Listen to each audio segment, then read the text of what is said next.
አባ ጳውሎስ መልአከ ምሕረት ቆሞስ አባ ተክለ ማርያም ማን ብሎ ሰው ይተዋወቁት? እርሲ ከዚህን ጀምር። እሺ በመጀመሪያ አምላካችን እግዚአብሔር ለዚህ ፕሮግራም መነጋገር እንደዚህ በእግዚአብሔር ጊዜ በእግዚአብሔር ቅንጅት ራሱ እግዚአብሔር አመቻችተው ስላገናኘን ስሙ ይባረክ። አንተም ደግሞ ስለጠራኸኝ በጣም አመሰግናለሁ። እግዚአብሔር አምላክ ይባርክ። የእግዚአብሔር ሰው ቅድምም ስመሰክርልህ ነበረ። በቅርቡ አንተ የምታገለግላቸው አገልግሎቶች ቪዲዮዎችህን ስከታተል ነበረ የዛሬ 2 ሳምንት አካባቢ እና አሁን ደግሞ በእግዚአብሔር አጀንዳ በእግዚአብሔር ጊዜ እንደዚህ በመገናኘታችን በጣም ደስ ብሎኛል። እግዚአብሔር አምላክ የተመሰገነ ይሁን። በዘመናችን ካሰማቸው ታላላቅ የእግዚአብሔር ሰዎች እና ሐዋርያዊ ተልእኳቸውን እየተወጡ ካሉት ታላላቅ የእግዚአብሔር ሰዎች አንዱ አንተ ነህ በእውነት እና እግዚአብሔር አምላክ የተመሰገነ ይሁን። እዛው በድሮ ቤቴም እያለሁ በመዝሙሮችህ በጣም እባረክ ነበረ። ያው የድሮ ቤታችን የሁላችንም በድሮ ቤታችን ማለት ነው። በድሮ ቤታችን እውነት ነው። ምክንያቱም አሁን እዛ አይደለንም እና ወደ ጠየቅኸኝ መልስ ስመለስ ለህዝቡ ማስተዋውቀው በአሁኑ ጊዜ ስሜ ጳውሎስ ነው። ስሜ ጳውሎስ ነው። ጳውሎስ የሚለው ስም ወላጆቼ ያወጡልኝ ስም ነው። ጳውሎስ የሚለው ስም ወላጆቼ ያወጡልኝ ነው። መልአከ ምሕረት ቆሞስ አባ ተክለ ማርያም የሚለው ደግሞ ወደ ቁምስና ስትደርስ በኦርቶዶክስ ተዋሕዶ ቤተክርስቲያን ወደ ቁምስና ማዕረግ ስትደርስ ስምህ ይቀየራል። በዛም ላይ አሁን መልአከ ምሕረት የሚለው ራሱ የቻለ ስልጣን ነው። አባ የሚለው ራሱ የቻለ ስልጣን ነው። ቆሞስ የሚለው ራሱ የቻለ ስልጣን ነው። እነዚህ ሁሉ በየደረጃቸው የየራሳቸው ሂደት አላቸው፣ የየራሳቸው ደረጃ አላቸው ማለት ነው። አንድ ሰው መጀመሪያ አባ ይባላል። ከዛ ቀጥሎ ትምህርቱ ታይቶ ሁኔታው ታይቶ እንደገና ቁምስና ይሰጠዋል፣ በፓትርያርኩ ይሰጠዋል። ከዛ በኋላ ደግሞ መልአከ ምሕረት የሚለው ይሰጠዋል ማለት ነው። ስለዚህ እነዚህ ሁሉ የእኔ ነበሩ ማለት ነው።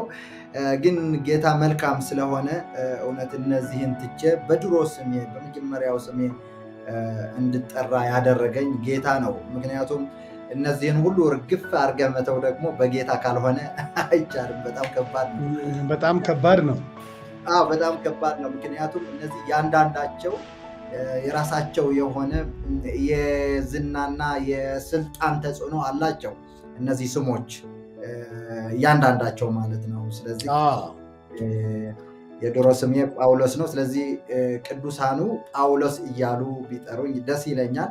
ምክንያቱም አሁን የለሁበትም። የመልአከ ምሕረት ቆሞስ አባ ተክለ ማርያም የሚለው የለሁበትም ከስሙም ጭምር ማለት ነው። አሁን ያኔ የማርያም ተክል ነው ያሉኝ። በነገራችን ላይ ወላጆቼ አባትና እናቴ አባቴ ተክለ ማርያም ይለኝ ነበረ። እናቴ ደግሞ ኖ ጳውሎስ ነው ስሙ፣ ጳውሎስ ነው ስሙ፣ ይሄ የመድኃኔዓለም ባሪያ ነው ትለኝ ነበረ እናቴ በልጅነት። ዋው የሚገርም ነው።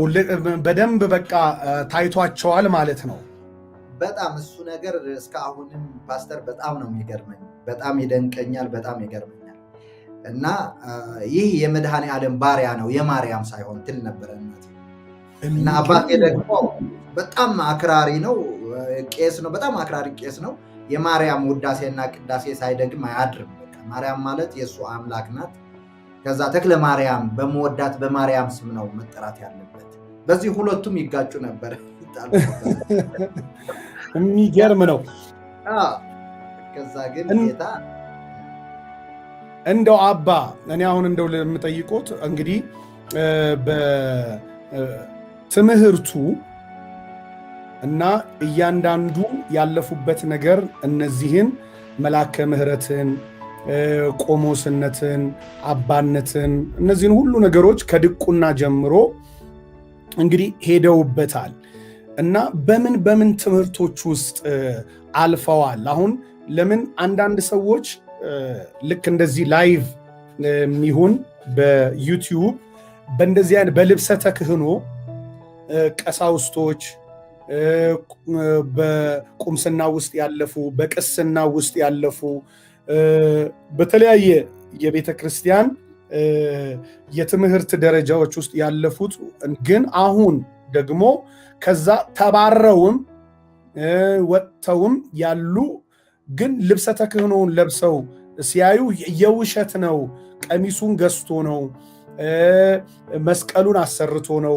ቆቡን ያውልቅና የራሱ ይሁን ይላሉና አስተምህሮቱ ውስጥ አልፈው በትክክል በብቃት የተጎናጸፉት ልብስ እንጂ የገዙት አለመሆኑን ለመናገር የሚያስደፍር ምን አይነት ትምህርት ተከታትለዋል?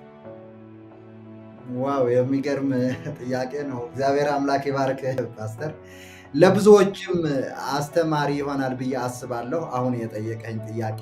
ምክንያቱም የብዙ ኦርቶዶክሳውያን ጥያቄ ነው ይሄ። የብዙ ኦርቶዶክሳውያን ምናልባትም አንዳንዶችም በእርግጥ አንዳንዶች ምናልባት ሊኖሩም ይችላሉ። ብዙ ጊዜ እዛም እያለን የሚያጋጥመን ነገር ነበረ። አንድ ጊዜ የሆነውን ነገር ልንገርህ ፓስተር። አንድ ጊዜ ቦሌ መድኃኔዓለም አካባቢ የሆነ መነኩሴ ልክ ገዝቶ አሁን እንዳልከው ማለት ይሄ ቆቡ መግዛት ይቻላል፣ ልብሱ መግዛት ይቻላል። ልክ ገዝቶ ምን ብሎ ሲያሳልም መዓት ህዝብ ሲያሳልም አየነውና ከዛ በኋላ ተከታተል ነው አይተነው አናውቅም። አሁን ይሄ ሰው በእርግጥ የቤተክርስቲያን ሰው ነው ብለን ተጠራጠርንበት። ከዛ የሆነ ሰው በነገታው የሆነ ሰው ጫት ቤት እንደተገኘ ጠቆመን። ልብሱን አውልቆ ሲቪል ሆኖ ደግሞ ጫት ቤት ጥቅም አድሮ እንደገና ጠዋት መጥቶ ደግሞ መስቀል አውጥቶ ያሳልማል ማለት ነው። የሚገርም ነው። ከዛ ሰዎች ተከታትለው ነገሩንና እውነት ይሄ ሰው ተምሮ ወይም ስቶ መንገዱ ስቶ ነው እንደዚህ የሆነው ወይስ እንዴት ነው ብለን ተከታተልነውና ጠየቅነው ማለት ነው። ፖሊስ ጠርተን በስርዓት ጠየቅነው። አንተ ምንድን ነህ ስንለው መነኩሴ ነኝ ቆሞስ ነኝ አለ ድርቅ ብለው። ኧረ እባክህ ተው አልነው። አዎ ነኝ አለ። እሺ ከሆነ ኪዳን የሚባል አለ። ኪዳን የሚባል ቄስ ሊማረው የሚገባ አባ የተባለ ሰው ሊማረው የሚገባ ትምህርት አለ። እሺ ቆሞስ ለመሆንህ ማረጋገጫ እስቲ ንሴል ስለከበላት እስቲ ሲባል የለም። ከዛ እሱም ቀርቶ እሺ ቅዳሴ ከቅዳሴ አንዱ ሲፈተን የለም። ወደ መጨረሻ ወደ ታች ወርደን ማለት ነው ወደ ውዳሴ ማርያም ወርደን እስቲ ውዳሴ ማርያምስ እስኪ የዕለተ ሰንበት ውዳሴ ማርያም ምንድን ነው የሚባለው የመጀመሪያው ስንል የለም። እሱም ጋር የለበት የለም እሱ። ከዛ በኋላ ፖሊሶች ተጠርተው ከዛ በስነ ስርዓት ልብሱ ተገፎ ታሰረ። አጭበርባሪ። እኛ ግን እንደዛ አይደለም። ለምሳሌ ፓስተር ሰርተፊኬት ሳይቀር ሊገዛ ይችላል። ለምሳሌ የቁምስና ሰርተፊኬት፣ የመልአከ ምህረትነት ሰርተፊኬት፣ የአባነት ሰርተፊኬት አለው። እያንዳንዱ ሰርተፊኬት አለው። እያንዳንዱ ግራጁዌሽን አለው። የቲዮሎጂ የተመረቅንበት ሰርተፊኬት መግዛት ይቻላል በገንዘብ። በጣም አሁን ቀላል ነው። ትምህርቱ ግን እውቀቱ ግን መግዛት አይቻልም። እውነት ነው። እውቀቱ መግዛት አይቻልም። እኔ እንዳውም በቅርቡ በትግርኛ አንድ ቪዲዮ ሰርቻለሁ። እኔ የተማርኳቸው ነገሮች በሙሉ እንደተማርኳቸው ለማረጋገጥ ከእያንዳንዱ ቀለም እያነሳው ብዬላቸዋለሁ ማለት ነው። ምክንያቱም ካልተማረው አንድ ሰው ማለት አይችልም። ከየት ማረጋገጫው እሱ ነው። ስለዚህ እኔ ያለፍኩባቸው ትምህርቶች ወይም ደግሞ የተማርኳቸው ትምህርቶች በመጀመሪያ ግብረ ዲቁና በጥንቃቄ አጠናቀቄ። ግብረ ዲቁና የሚባለው ከጸሎት ዘወትር ጀምሮ እስከ ግብረ ዲቁና የሚባለው ጸሎት ዘወትር ይጀምራል አንድ ሰው። ከዛ ውዳሴ ማርያም፣ ከዛ አንቀጸ ብርሃን የሚባል አለ፣ ከዛ መልክዓ ማርያም የሚባል አለ፣ መልክዓ ኢየሱስ የሚባል አለ፣ ከዛ ቅዳሴ ግዕዝና እዝል የሚባል አለ፣ ከዛ ደግሞ መልእክተ ዮሐንስ የሚባል አለ፣ ሰዓታት የሚባል አለ፣ መዝሙረ ዳዊት የሚባል አለ። እነዚህን አካቶ እነዚህን ተምሮ ነው አንድ ሰው ለዲቁና ማዕረግ ደረሰ የሚባለው ወይም ደግሞ ዲያቆን የሚባለው። በነገራችን ላይ በአሁኑ ጊዜ በኦርቶዶክስ ተዋሕዶ ቤተክርስቲያን ዲያቆን ለመሆን ጉቦ ብቻ ነው የሚያስፈልገው። በዚህ የተማረ ሰው አታገኝም።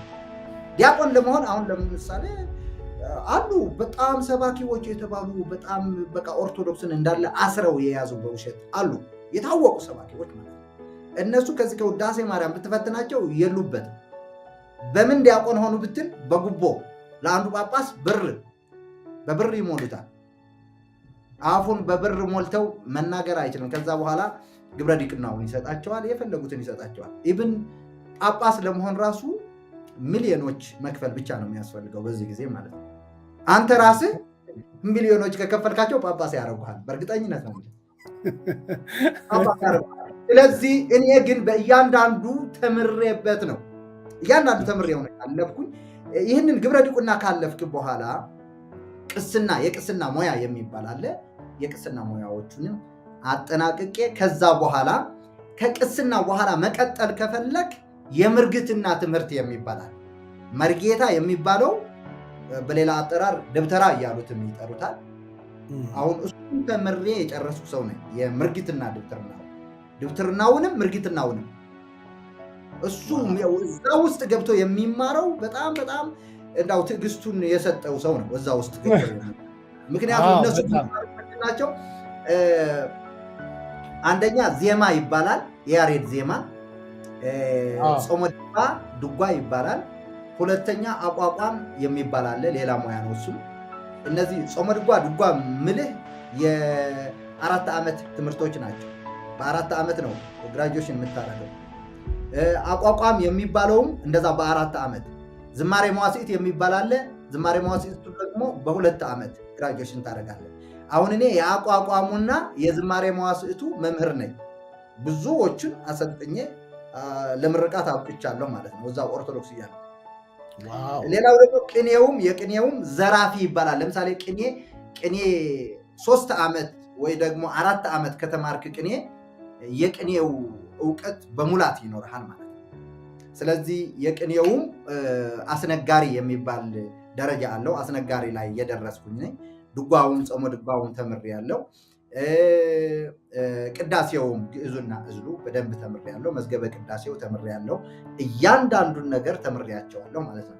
አልተማርክም ዋሽተህ ነው የሚል ሰው ካለ የፈለገውን ጥያቄ ይጠይቀኝ። እዚህ እያንዳንዱ ነገር በብቃት እልለታለሁ። በብቃት እልለታለሁ። ይጠይቀኝ የተማረ ሰው ካለ ማለት ነው።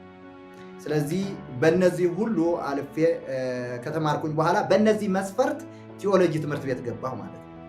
ቴዎሎጂ ትምህርት ቤት ገብቼ ለ5 ዓመት በባችለር ዲግሪ ተመርቄያለሁ በስነ መለኮት ማለት ነው። ለዛውም በአንደኛ በፓትርያርኩ ተሸልሜ ነው የወጣሁት 4 ኪሎ ቅስላሴ ማለት ነው። ዋው! ለዛውም በፓትርያርኩ ተሸልሜ ነው የወጣሁት። ስለዚህ በእንደዚህ ትምህርቶች አልፌያለሁ። ከዛ በኋላ የህይወት ግቦት ምን ነበር? የህይወት ግቤ ጌታ ይባርክ። የህይወት ግቤ ፓትርያርክ ለመሆን። እነዚህ ሁሉ ትምህርቶች የተማርኳቸው ዋናው የኢትዮጵያ ኦርቶዶክስ ተዋሕዶ ቤተክርስቲያን ዋና መሪዋ ለመሆን። ይሄ ነበር የልጅነት የህይወት ግቦት። ትምህርቶቹን ምናምን ሲከታተሉ ምናምን ሁሉን ነገር ሲያደርጉ በቃ ቴዎሎጂ ትምህርት ቤት እስከምገባ ድረስ ፓትርያርክነት ነው በውስጤ የተሳለው። ፓትርያርክ ለመሆን ጓደኞቼም በቴዎሎጂ ትምህርት ቤትም፣ ምክንያቱ እነዛ ቅድም ያልኩ አቋቋም፣ ድጓ፣ ጾመ ድጓ፣ ቅኔ የተባሉት ትምህርቶች፣ ዝማሬ መዋሥዕት የተባሉት ትምህርቶች እነዚህን የተማረ ሰው በቤተ ክርስቲያኒቱ ዋና ተፈላጊ ነው። ምክንያቱም መሪጌታ ወይም ደግሞ መምህር ደብተራ ተብሎ በነገራችን ላይ ጥንቁልናውም አብረን እንማረዋለን ወይም ራሱ ችሎ እናወራበታለን እንጂ እነዚህ ሁሉ ስንማር ጎን ለጎን ጥንቁልናዎችንም እስከ መናፍስት መሳብ ተምረናል። መናፍስት እስከ መሳብ አጋንንት እስከ መሳብ ማለት ነው። አዎ አሁን አብዛኛው እንግዲህ ያው ቤተክርስቲያን ውስጥ እንደማደጌ አብዛኛዎቹን ነገሮች አውቃቸዋለሁኝ። በጣም የጠለቀውን ነገር እንኳን ባይሆን ለምሳሌ ሞገስን እንደገናም አብሾውን ከዛም ሲቀጥል እንደገና የመከላከያውን እያንዳንዱን ነገሮች የሚሰሩትን ነገሮች መቋሚያ ላይ የሚሰሩትን ራሱ በትር ላይ የሚሰሩት እነዚህ ሁሉ ነገሮች ብዙ እንደዛ አይነት ነገር ነበሩት። አዎ በተለይም እኔ ይሄ የጥንቁልናውን ተግባር በደንብ የተማርኩት በነገራችን ላይ ይህንን ትምህርት ተምረህ ስትወጣ ምን አለው ይባላል በቤተክርስቲያኒቱ ስርዓትና ሕግ ማለት ነው። ተፈላጊ ለመሆን በቤተክርስቲያኒቱ ምን አለው ደንብ መማር አለብህ። ትምህርቱ ብቻ በቂ አይደለም። ትምህርቱ ብቻ ከያዝክ ባዶ ነው የምትባለው። እሱ ባዶ ነው፣ ምንም የለውም ነው የሚባለው። ስለዚህ እነዛ መምህራኖቻችን ለምሳሌ የአቋቋም መምህሬ ያወረሱኝ የተለየ ድግምት አለ። የቅኔ መምህሬም ያወረሱኝ የተለየ ድግምት አለ። የዝማሬ መዋሥዕት መምህሬ ያወረሱኝ ለየት ያለ ድግምት አለ። የቅዳሴ መምህሬ ያወረሱኝ ለየት ያለ ድግምት አለ። የድጓ መምህሬ ያወረሱኝ ለየት ያለ ድግምት አለ። ከ20 መጽሐፍት በላይ የድግምት መጽሐፍቶች ነበሩ። እነዛ 20 መጽሐፍቶች ማለት የእኔ ሀብቶች ናቸው። በቃ ምን አለው ሲባል ያንዳንዱ አለኝ። ግርማ ሞገስ አለኝ፣ አቃቤ ርዕስ አለኝ። አቃቤ ርዕስ ማለት ጥይት ሁሉም አያስመታ ማለት ነበረኝ። እኔ ፍቱን ነበረኝ። ጥይት ሲተኮስብህ ቱሽ ብሎ ነው እዛ የሚቀረው፣ አይደርስም ወደዚህ። እንደዛ የሚያደርግ የአጋንንታዊ አሰራር ማለት ነበር። መስተፋቅር ደግሞ በስምና በክርስትና ስም በቃ ካለችበት ጠርቶ ከች የሚያደርጋት ማለት ነው ሴት መስተፋቅር። እንዲሁም ደግሞ ግርማ ሞገስ የሚባል ሌላው ደግሞ አፍዝዝ አደንዝዝ የሚባላል። አንድን ሰው አእምሮውን ሰልበዋል በድግምት በቃ ፈዞ ደንዞ ለአንተ ይገዛል፣ አንተ ያልከውን ሁሉ ይሆናል ማለት ነው። ሌላ ደግሞ የሚያስፈሳ ሁሉ አለ። የሚገርም ነገር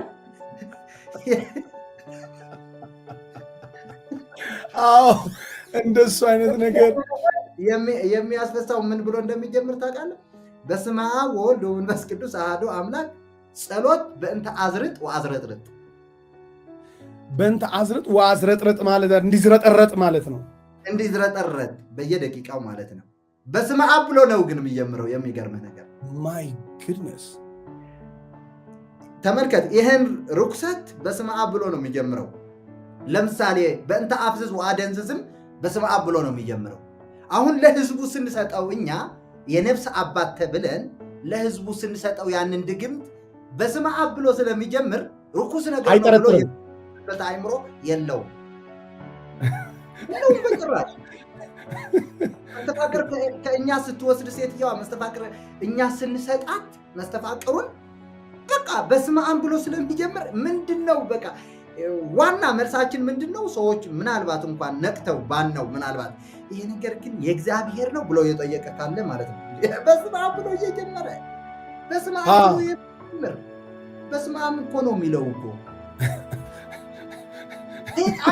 የሰይጣን ሲስተሙን ተመልከት ፓስተር።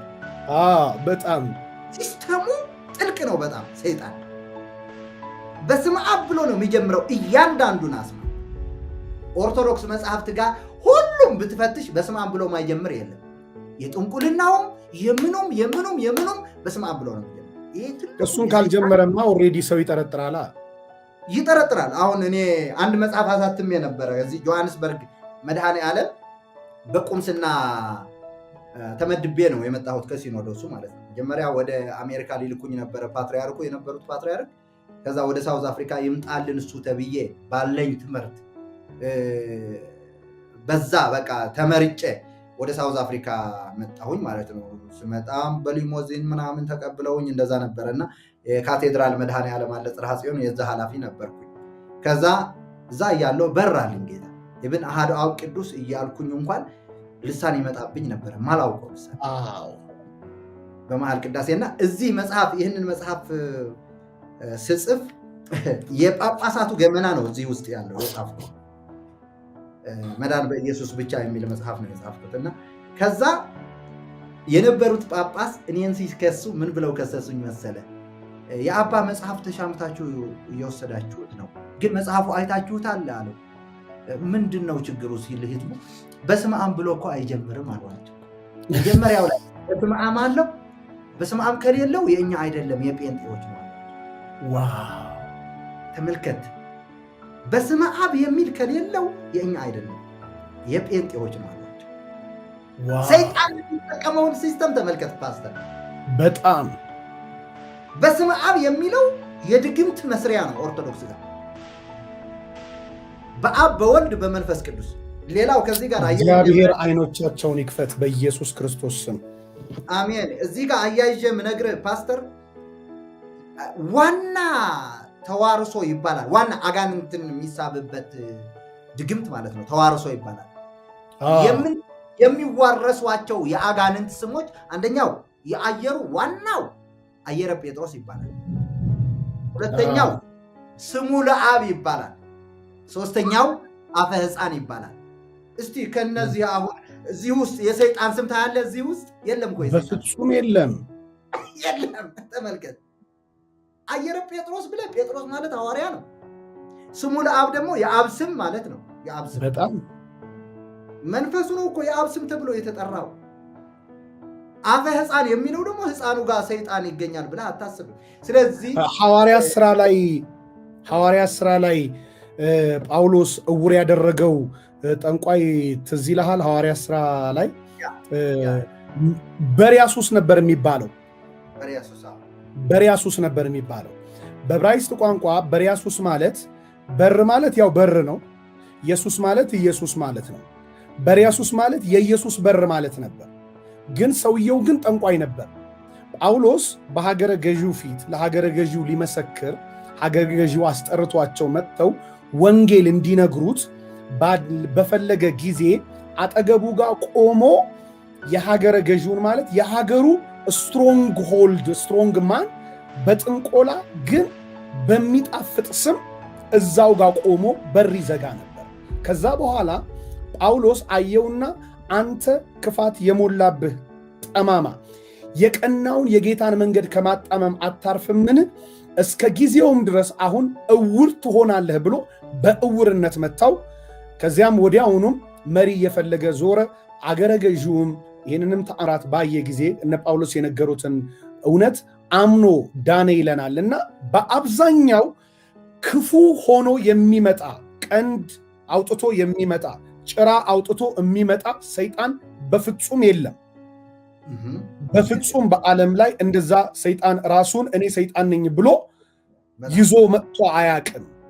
እና በጣም ነው የሚገርመው። ይህንን ስትናገር ለአብዛኛው ሰው ላይመስለው ይችላልና መጽሐፍ ቅዱሳችንም ውስጥ እንደነዚሁ አይነት ድብቅ አሰራሮች እንዳሉ ማህበረሰባችን ማየት አለበት።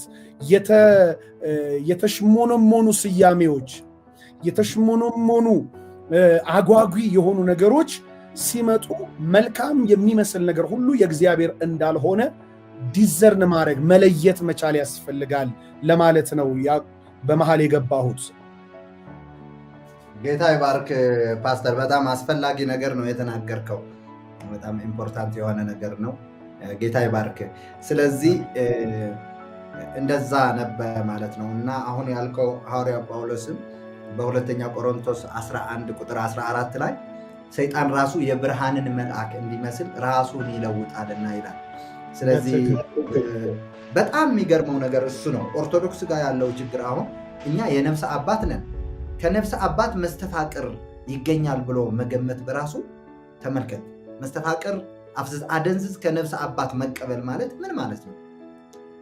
ግን ህዝባችን እንዳያስበው አስቀድመን በመስቀል አለን መስቀል የምናሳልመው ማለት ነው።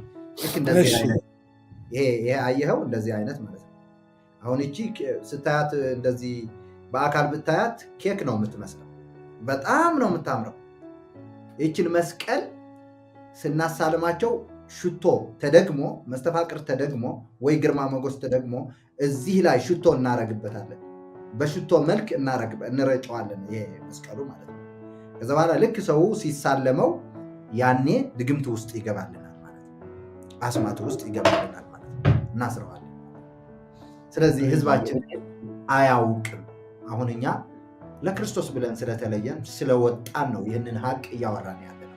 ይህንን ሀቅ ቢሞቱ አያወሩትም፣ ህዝቡም አያውቀው ፓስተር። ስለዚህ ይሄን ይመስላል ባጭሩ። የሚገርም ነው። አንድ ነገር እንደው ላንሳ አባ። አብዛኛው እንግዲህ እኛ የዛሬ ከ20 ዓመት በፊት ከኢትዮጵያ ኦርቶዶክስ ቤተክርስቲያን ስንወጣ ወጥተን አይደለም፣ ያው ተባረን ነው የወጣ ነው። መናፍቃን ናችሁ በቃ ከያሬዳዊ ዜማ ውጪ ዘመራችሁ ተብለን ነው። የመጀመሪያ ስንጀምር እንግዲህ እኛ በዛን ጊዜ በጣም በሚገርም ሁኔታ እንዘምር፣ ከዛ በኋላ መጽሐፍ ቅዱስ እናንብብ፣ እንማር፣ ከዛ መናፍቃኖችን መሞገት እንጀምር፣ በራሳችን መጽሐፍ ቅዱስ መናፍቃኖችን መሞገት እንጀምር ከሚል ነው እንግዲህ መጽሐፍ ቅዱስን እውነት ፍለጋ በሚል ነው በልጅነት በንጹህ አይምሮና ህሊና ያ አገልግሎት የተጀመረው። አሁን 30ኛ ዓመቱን ይዟል እንግዲህ ከተጀመረ ማለት ነው። ረጅም ጊዜ ሆኖታል። አሁን የሚገርመው የዛን ሰዓት ላይ ራሱ ስንነሳ ምንም ሌላ ነገር ከጀርባው አልነበረው፣ ሌላ ምንም ድብቅ ነገር አልነበረው። ተባረን ከዛ በኋላ በ3ኛው ዓመት ላይ ተባረን ወጣን። እንግዲህ 3ኛ ዓመታችንን እንዳከበረን ብዙ ሰዎች የሚነግሩን ነገር ነበር። ለምንድን ነው እዛው ያልሆናችሁት? ለምን ወጣችሁ? ለምን እዛው አልቀጠላችሁ? ለምን አልተሟገታችሁም? ቢመቷችሁም ቢሰድቧችሁም ለምን እዛው አልቀጠላችሁም? እንግዲህ አንዳንድ በጣም በብዙ አይነት መከራ ውስጥ ነው ያለፍነው። በብዙ አይነት ትሬት ውስጥ ነው ያለፍነው። ሽጉጥ ሲያወጡ ትልልቆች በብዙ ማስፈራሪያ ሲደበድቡን፣ ስንሰደድ በጣም በብዙ አይነት ነገር ውስጥ ነው እንግዲህ ያለፍነው። በነዛ ዘመናቶች ውስጥ ስደት ያው የክርስትና አንደኛው መልክ ቢሆንም አሁንም ብዙዎች በቤተ ክርስቲያኒቷ ውስጥ አሉ። ይሄንንም ፕሮግራም ስናዘጋጅ ቤተ ክርስቲያኒቷን ሙሉ ለሙሉ ለማፍረስ የሚደረግ ደባ አድርገው የሚቆጥሩት ሰዎች አሉ። ይሄ ስህተታቸው። ቤተ ክርስቲያኒቷን ሙሉ ለሙሉ የማፍረስ ከዛም ሲቀጥል በሐሰት የመክሰስ አድርገው የሚያስቡት አሉ። እንደዛ አይነት እኩይ ዓላማ ማንም ሰው የለውም። ነገር ግን ወደ እውነት ሰዎች እንዲደርሱ ግን ያወቅነውን ነገር ለማሳወቅ የበኩላችንን አንዲት ጠጠር ለመወርወር የሚደረግ የቀና ልብ ጥረት ነው ያለን፣ ወንጌልን ለሁሉ አድርሱ ስለሚል ማለት ነው። እንደዚህ አይነት ነገር በእርግጠኝነት በተደጋጋሚ ጊዜ ወደ እርሶ ጋር ይመጣል። ለምን እዛው አልሆኑ? እዛ ሆነው መዳን የለም? ለምንድን ነው የወጡት? ለምን መናፍቃኖቹን ጴንጤዎችን ተቀላቀሉ? ለምንድን ነው እንደዚህ ወጥተው አሁን ቤተ ክርስቲያኒቷን የሚናገሩት? ወይ ስለተባረሩ ነው? ተናደው ነው? ወይም ደግሞ የሚፈልጉትን ሹመት ስላጡ ነው? በአቋራጭ ክብር ፍለጋ ነው? የሚሉ ብዙ አይነት ነገሮች ይነሳሉ። በእርግጠኝነት ምንድን ነው መልሶት? ህዝቡ ምን መረዳት አለበት? እግዚአብሔር አምላክ ይባርክ ፓስተር። በእውነት ልቤ ውስጥ ያለ እንድናገረው የምፈልገው ነገር ነው እየጠየቀኝ ያለው። እግዚአብሔር አምላክ ይባርክ። በእውነት መንፈስ ቅዱስ ይህን ጥያቄ እያመጣ ያለው እና በጣም ደስተኛ ነኝ። እግዚአብሔር አምላክ ይባርክ። ሲጀመር እኔ ብዙ ጊዜም በማገለግልበት ሚዲያም ብዙ ጊዜ ተናግሬ ያለው እኔ አልተባረርኩም። ስወጣ እንዳልተባረርኩ ብዙ ማስረጃዎች አሉ። እዚህ ጆሐንስበርግ መድኃኔ ዓለም ያሉ ሳስተምራቸው የነበሩ ሳገለግላቸው የነበሩ ሰዎችም ለእውነት ከመሰከሩ ማለት ነው፣ ለእውነት ከመሰከሩ ያውቁታል። እኔ መጀመሪያ መጽሐፍ ጻፍኩኝ። ይሄ መጽሐፍ የጳጳሳቱ ገመና የሚናገር መጽሐፍ ነው። ይሄ መጽሐፍ ማለት ነው ጳጳሳቱ ስተዋል። አንደኛ ሲያጠምቁ ሲባርኩ ከጥንቁልና ጋር የተያያዘ ነው እያንዳንዱ ነገር።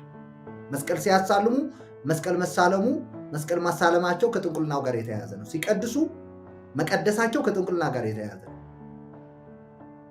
ሲባርኩ መባረካቸው ከጥንቁልና ጋር የተያያዘ ነው። የነፍስ አባት ሲሆኑ የነፍስ አባትነታቸው ከጥንቁልና ጋር የተያያዘ ነው። ታቦት ሲያነግሱ ታቦት ማንገሳቸው ከጥንቁልና ጋር የተያያዘ ነው። ጸበል ሲያጠምቁ ጸበል ማጥመቃቸው ከጥንቁልናው ጋር የተያያዘ ነው። በመቁጠሪያ ሲደበድቡ በመቁጠሪያ መደብደባቸው ከጥንቁልናው ጋር የተያያዘ ነው። ከጥንቁልና ውጪ የሆነ አገልግሎት አንድም የለም።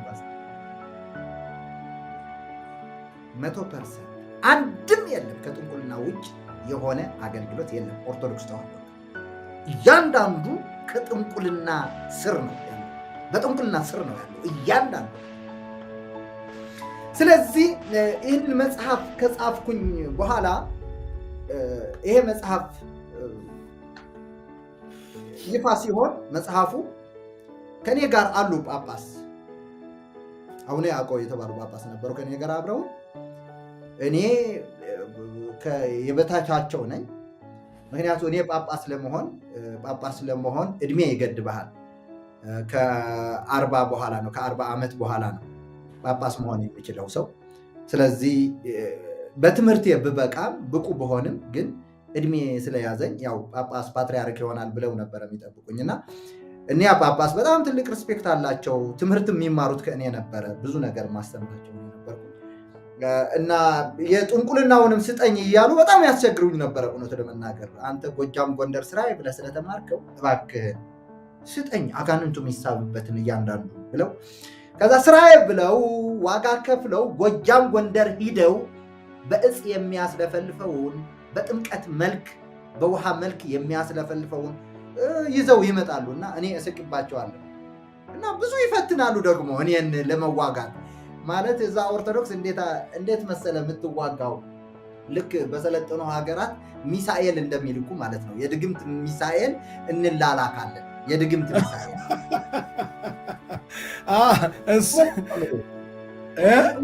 ልንገርህ፣ አንድ ጊዜ ምን ሆነ መሰለ፣ ልደታ ቤተክርስቲያን በጣም ተበጠበጠ። እዛ የነበረ አስተዳዳሪ በጣም ኃይለኛ የአጋንንት ውርሳ አለ። ከፓትርያርኩ ጋር ከዋናው ተጣልቶ ህዝቡም ለሁለት ተከፍሎ በጣም ኃይለኛ የሆነ ውዥንብር ነበር። ከዛ በኋላ ፓትርያርኩን ቤተ መቅደስ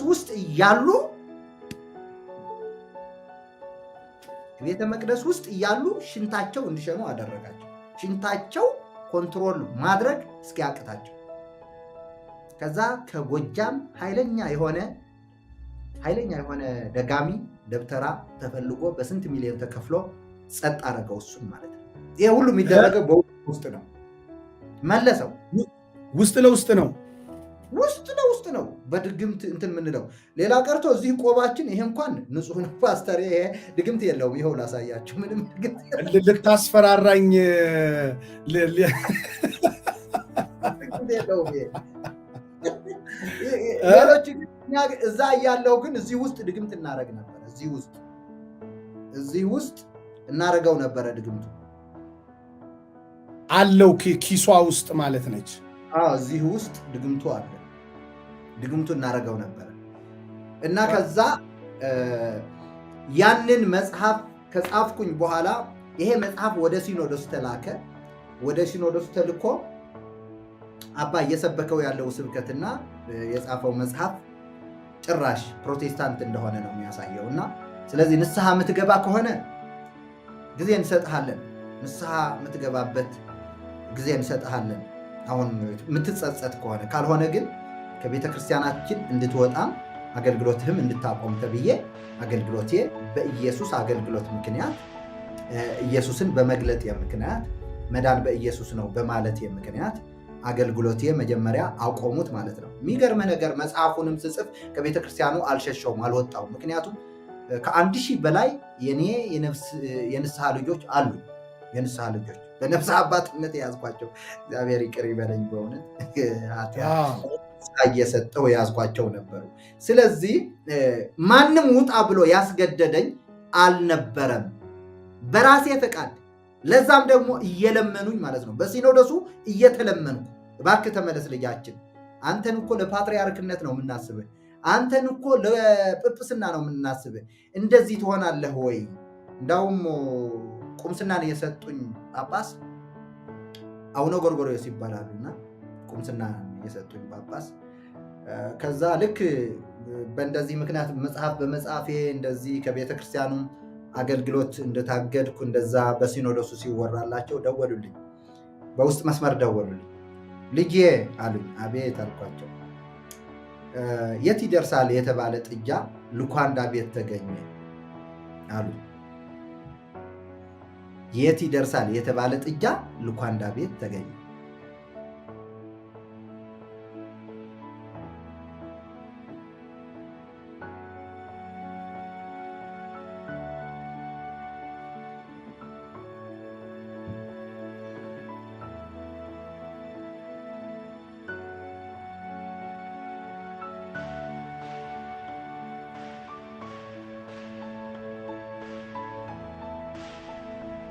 ፓስተር የኔትወርኩ አስወጣው መሰለኝ። ቅዱሳን ይገባል።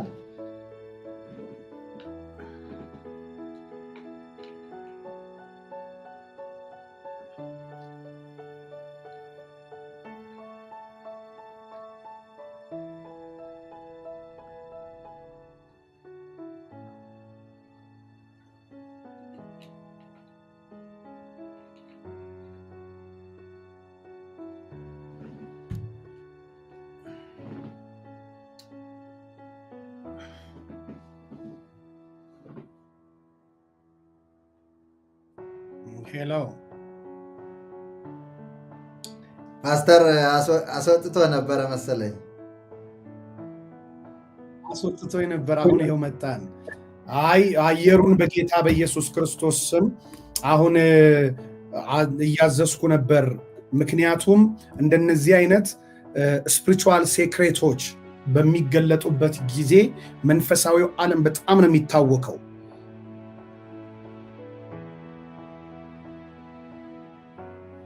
እና በጣም ስለሚታወቅ አየሩን ለመቆጣጠር ኮኔክሽኖችን ሁሉ አታክ ያደርጋልና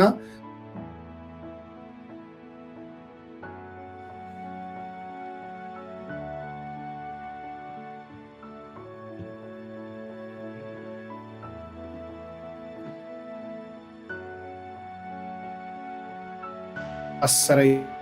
ኢን ጂሰስ ኔም የታሰረ ይሆን። አሜን አሜን። ፓስተር አጠራጠር አድርጌ መልሰዋለሁ ያንን መልስ። ማንም ያባረረኝ የለም፣ ከዛ ቤተክርስቲያን ማንም ውጣ ያለኝ የለም ማለት ነው። እንደሌለ ማስረጃዎች አሉ ማለት ነው። እንዳውም ተለምኛለሁ፣ እባክህ ተመለስ ብለው እስከ ቅርብ ጊዜ ድረስ ይለምኑኝ ነበረ። ጳጳሱ ተመለስ፣ አሁንም ስልጣን ይጠብቃል፣ ጵጵስና ይጠብቃል፣ ፓትርያርክነት ይጠብቃል፣ እንደ አንተ የተማረ ሰው አናገኝም እያሉ ብዙ ጊዜ ነው የሚደውሉልኝ የሚፈታተኑኝ። ግን እኔ አንዴ ወደ ኢየሱስ ስለወጣሁና ኢየሱስ ለተሻለ አገልግሎት ለተሻለ ሕይወት ስለመረጠኝ ያው የግብፅ ሽንኩርት ለዘላለም አይሸተኝም ማለት ነው። ለዘላለም አይሸተኝም። ሌላው መናገር የምፈልገው ነገር ምንድን ነው? እዛው ሆነህ ክርስቶስን መግለጥ አትችልም ነበር ወይ? እዛ ሆነህ ስለ ክርስቶስ ማስተማር አትችልም ነበር ወይ ለሚለው ጥያቄ አይቻልም። የማይቻልበት ሁለት መሰረታዊ ነገር መናገር እፈልጋለሁ። ፓስተር አለ? ፓስተር ኔትወርኩ እያስቸገረው ነው መሰለኝ።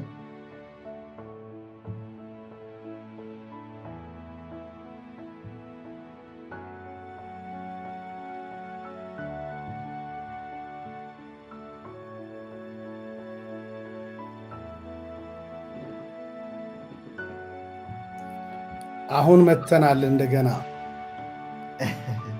ኔትወርኩ ነው የሚያስቸግረው። እግዚአብሔር አምላክ ያስተካክለዋል። እግዚአብሔር ይመስገን። እዛ ሆኖ ግን እንደው ይህንን ጥያቄ በዛው እንመልሰው፣ የሰዎች ጥያቄ ስላለ እዛ ሆኖ ወደዛው ልለፍ፣ ወደዛው መልስ ልሂድና እዛው ሆኖ ስለ ኢየሱስ መመስከር ወይም ደግሞ ስለ እውነት ማውራት፣ ስለ ዘላለማዊው ሕይወት ማውራት መዳን በኢየሱስ ብቻ ነው ብሎ መናገርም ሆነ መስበክ እንደማይቻል ሁለት መሰረታዊ ነገር ልናገር። አንደኛ ፓስተር ኔትወርኩ እያስቸገረህ ነው መሰለኝ።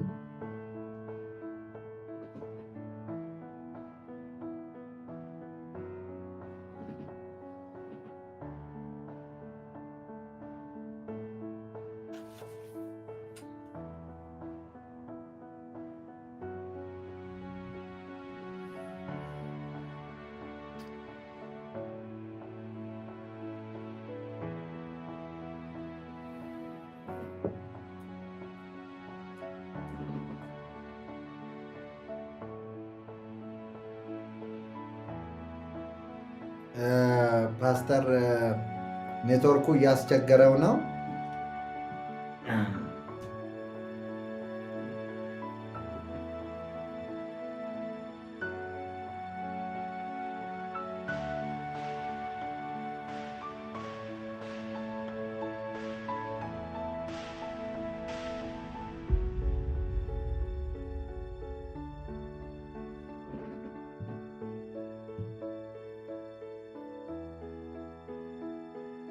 ይቅርታ ቅዱሳን፣ እንግዲህ ወይ በሌላ ጊዜ በጥሩ ኔትወርክ በደንብ እንሰራዋለን። እግዚአብሔር አምላክ ይባርካችሁ።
ሄሎ ሄሎ፣ ጌታ ይገስጸው ይሄ ኔትወርክ። ሄሎ ሄሎ ፓስተር፣ አሁን ይሰማል? አሁን መጥቻለሁ ማለት። አዎ አሁን ጥሩ ነው ኔትወርኩ። ኦኬ፣ ወደ ማጠቃለያው እንምጣና እሺ፣ ሁለት መሰረታዊ ነገር ይከለክለኝ ነበረ እንዳልወጣ ማለት ነው። ከልክሎኝ ነው ሶሪ፣ እዛ ሆኜ በኢየሱስ አዳኝነት ዙሪያ እንዳላገለግል ማለት ነው። ምክንያቱም እዛ ሆኖ መዳን በራሱ አይቻልም። በመጀመሪያ መዳን አይቻልም። አንድ ሰው ደግሞ ራሱን ማዳን ካልቻለ፣ መጀመሪያ ራሱን ካላዳነ ሌላውን ለማዳን መስበክ የለበትም። መጀመሪያ ራሱን ነው ማዳን ያለበት። ራስህን ለማዳን ደግሞ የሚከለክል አንድ ትልቅ ነገር አለ። እሱም መጽሐፍ ቅዱሳዊ ሕግ ነው። ምንድነው እሱ? በሮሜ መልእክት ምዕራፍ 10 ቁጥር 9ና 10 ላይ ስናነበው ኢየሱስ ጌታ እንደሆነ በአፍህ ብትመሰክር የሚል ቃል አለ። እግዚአብሔርም ከሙታን እንዳነሳው ብታምን ትድናለህ። ሰው በልቡ አምኖ ይጸድቃልና። በልብ እምነት ጥሩ። ከዛ በኋላ ምን ይላል? በአፉም መስክሮ ይድናል። ስለዚህ ሁለቱም ነገሮች የተያዙ ስለሆኑ የልብ እምነት በአፍ ካልተመሰከረ፣ በአፍ ካልተገለጠ እምነቱ ከንቱ እንደሆነ ነው መጽሐፍ ቅዱስ የሚነግረን። እና እዛ በልብ ማመን ብቻ እንጂ በአፍ መመስከር አትችልም። ቤት አርገ ቤት አልፈ። ምክንያቱም እኔ በጣም ታዋቂ ሰባኪ ነበርኩኝ። እዛ ስሰብክ መድረክ ላይ ስወጣ በመጀመሪያ በድንግል ማርያም ዙሪያ ነው ማውራት ያለብን። መጀመሪያ ከሰላምታ ጀምሮ የድንግል ማርያም የአስራት ልጆች፣ በድንግል ማርያም የዳናችሁ የድንግል ማርያም ልጆች፣ የጸሎቷ ፍሬዎች፣ የምልጃዋ ፍሬዎች ተብሎ ማርያምን ከሰበክ በኋላ ነው ወደ ሌላው ጻድቅ ራሱ ማለፍ የምትችለው፣ ሌላውን ጻድቅ ለመስበክ። አንድ ጊዜ እንዳውም ማስታውሰው አለ። አስተርእዮ ማርያም ነበረ ደባል፣ እዛ መድኃኔ ዓለም ጆሐንስበርግ ላይ ደባል ማርያም አለችና በመድኃኔ ዓለም ላይ የተደበለች ማርያም አለች። ከዛ ታቦት ንግስ በዓል ላይ ንግሱ መጨረሻ ላይ ስበክ ተብዬ እኔ በምሰብክበት ጊዜ ቀጥታ ኢየሱስ ክርስቶስን ሰበኩ። በቀጥታ ማርያም የሚባል ነገር ሳላነሳ። ከዛ መጨረሻ ላይ ምን አሉ መሰለህ? ሰው አፉ ከፍቶ ነው የሰማው። አፉ ከፍቶ በተመስጦ ነው ቃሉን የጠጣው። ከዛ በኋላ ጳጳሱ ተነስተው ምዕመናን አሉ፣ አቤት ዛሬ የማን በዓል ነው አሉ። የማርያም ታቦት ቆማለች እዛ። የማን በዓል ነው? የድንግል ማርያም። በአባ ስብከት ዛሬ በሰማችሁት በአባ ስብከት ድንግል ማርያምን አፋቸው ውስጥ ገብታ ድንግል ማርያምን ሲያነሷት ሰምታችኋል? አልሰማንም። ድንግል ማርያምን ሰብከዋል? አልሰበኩም። ዛሬ መሰበክ ያለበት ማን ነው? ድንግል ማርያም። ዋው! እንግዲህ የአባ ትምህርት ወዴት እያመራ እንዳለ ጥያቄውን ለእናንተ ሰጥቻለሁ። ሁላችሁም ይህንን ነገር እንድታስቡበት ብለው በአደባባይ ከሰሱኝ ማለት ነው። ከዛ ክሱ ቀጠለ። እኔም ስብከቴ ቀጠልኩኝ። መጨረሻ ላይ ከለከሉኝ ማለት ነው። ምክንያቱም ኢየሱስ ብቻ ነው የሚሰብከው፣ ድንግል ማርያምን አይሰብክም፣ መላእክትን አይሰብክም። ስለዚህ ጴንጤ ነው ተባልኩኝ፣ መናፍቅ ነው ተባልኩኝ። መናፍቅ ነው የሚባለው አሁን ኢየሱስ ክርስቶስ ብቻውን የሚሰብክ ብቻውን ያድናል የሚል መናፍቅ ነው በኦርቶዶክስ።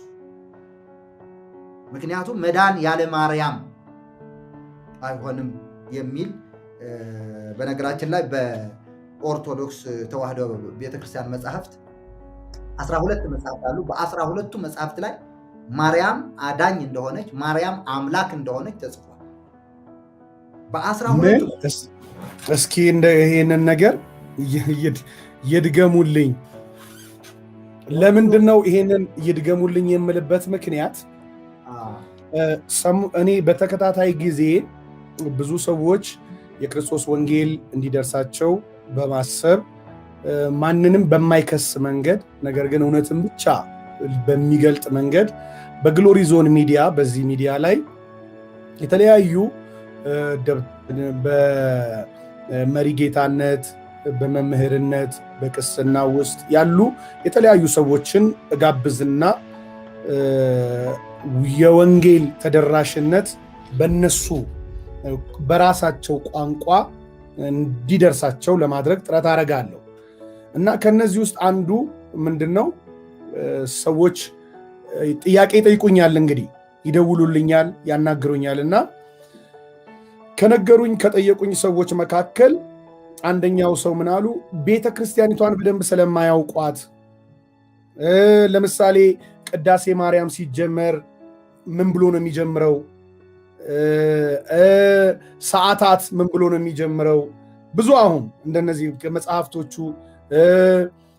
ምን ብለው ነው የሚጀምሩት? ግባቸው ኢየሱስን ያሳይ አይደለም ወይ? እና ለምንድን ነው አታክ እንደዚህ አይነት አታክ የምታደርጉት ብለው ጠየቁኝ። እና እዛው ለምን አትድኑም? እዛው ለምን አታገለግሉም? ከወጣችሁ በኋላ ለምን አትተዉትም? የሚል ነገር ጠየቁኝ። እና አሁን እንደነዚህ አይነት ደግሞ አሁን 12ቱ መጽሐፍቶች ውስጥ የማርያም አምላክ የተደረገች ማርያም አሁን እውነተኛይቱ ማርያም አለች፣ የጌታችን የመድኃኒታችን ኢየሱስ ክርስቶስ እናት።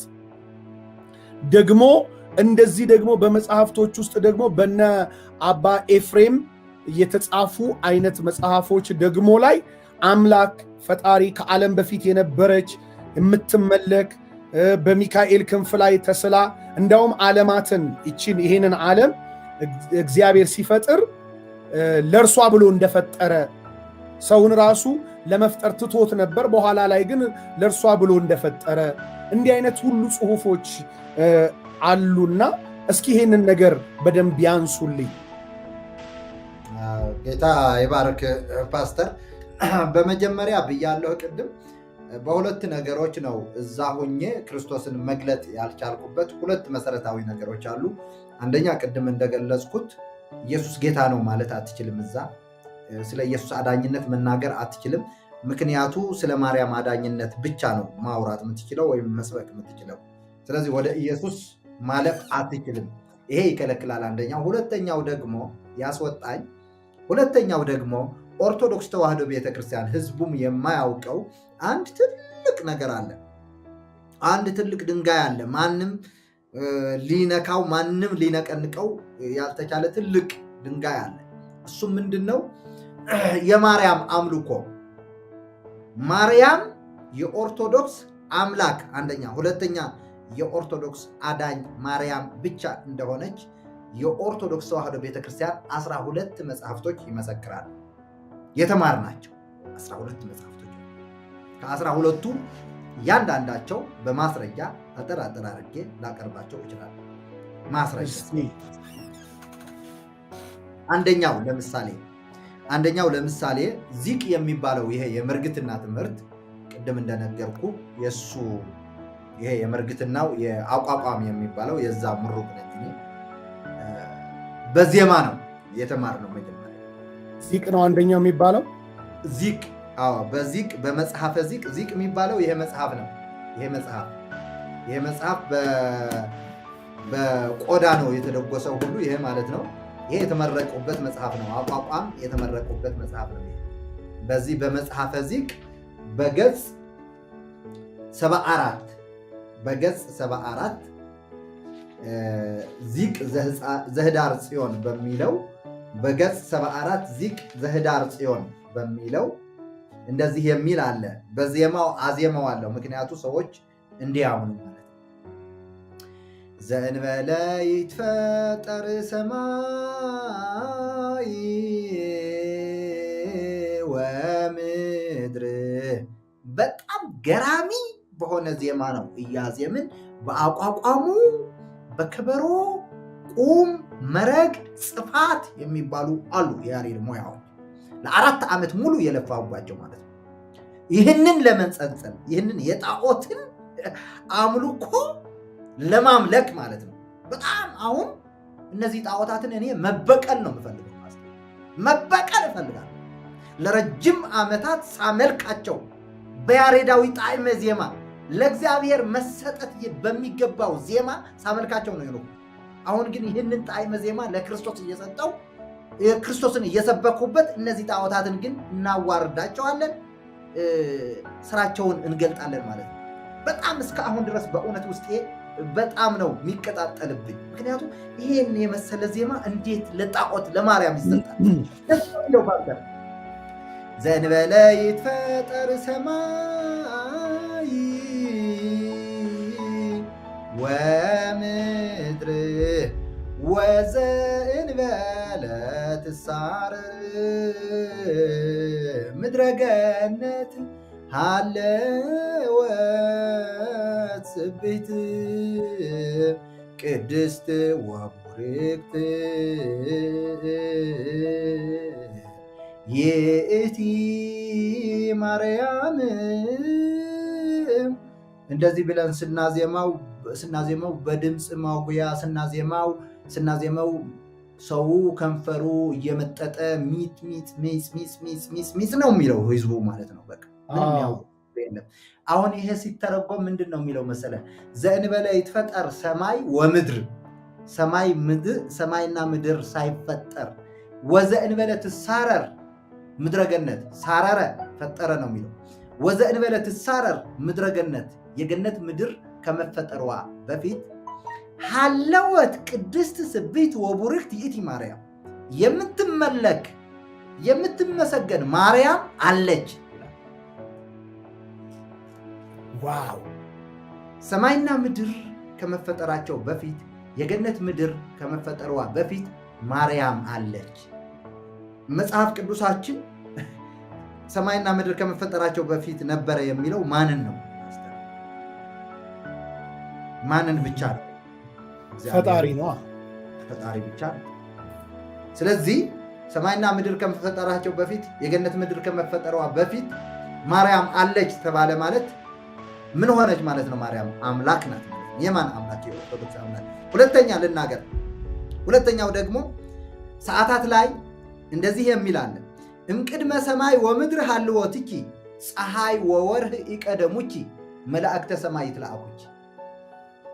እምቅድመ ሰማይ ወምድር ሀልወትኪ ፀሐይ ወወርህ ይቀደሙኪ፣ ሰማይና ምድር ከመፈጠራቸው በፊት እንደነበርሽ ፀሐይ ወወርህ ይቀደሙኪ፣ ፀሐይና ጨረቃም እንዳልቀደሙሽ መላእክተ ሰማይ ይትለአኩኪ፣ የሰማይ መላእክትም ሲያገለግሉሽ ሲያመልኩሽ እንደነበረ እናውቃለን የሚል ምን ላይ ነው እሱ?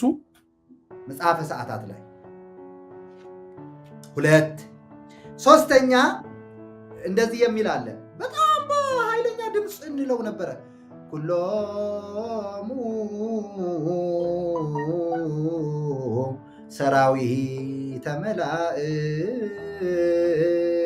ይሴብሑኪ ዘእምቅድመ ዓለም ሀልወትኪ። ይሄ ማለት ምን ማለት ነው? ኩሎሙ ሰራዊተ መላእክት ይሴብሑኪ ዘእምቅድመ ዓለም ሀልወትኪ። የሰማይ ሰራዊት ሁሉም የሰማይ ሰራዊት የሰማይ መላእክቶች ዓለም ከመፈጠሩ በፊት እንደነበርሽ ይመሰክራሉ፣ ያመልኩሽም ነበር። እዚሁ ከሰዓታት ሳልወጣ አንድ 5 ነገሮች ናቸው የምጠቅሳቸው። አንደኛ እምቅድመ ሰማይ ወምድር ሀልወትኪ የሚለው ፀሐይ ወወርህ ይቀደሙኪ የሚለው፣ ሁለተኛ ኩሎሙ ሰራዊተ መላእክት የሚለው፣ ሶስተኛው ደግሞ ንግሥትነ ይብሉኪ ደቂቀ አዳም ኩሉ ስና ዜማዊ ነበር። ንግሥትነ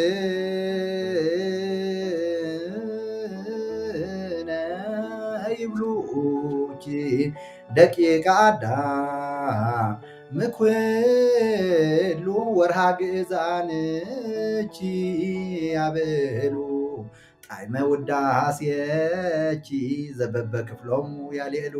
ይሄ ደግሞ የሚለው ምንድነው?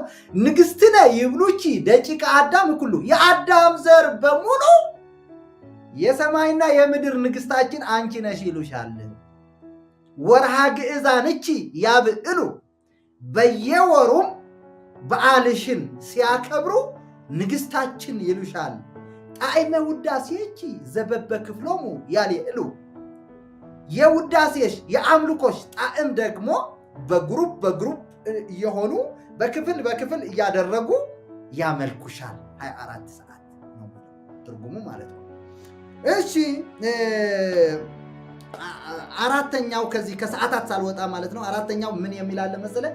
ገነይነ ለኪ ኦ ወለተ ዳዊት የሚላለ። ገነይነ ለኪ ኦ ወለተ፣ ገነየ ማለት ተገዛ ማለት ነው። ገነይነ ለኪ ኦ ወለተ ዳዊት፣ የዳዊት ልጅ።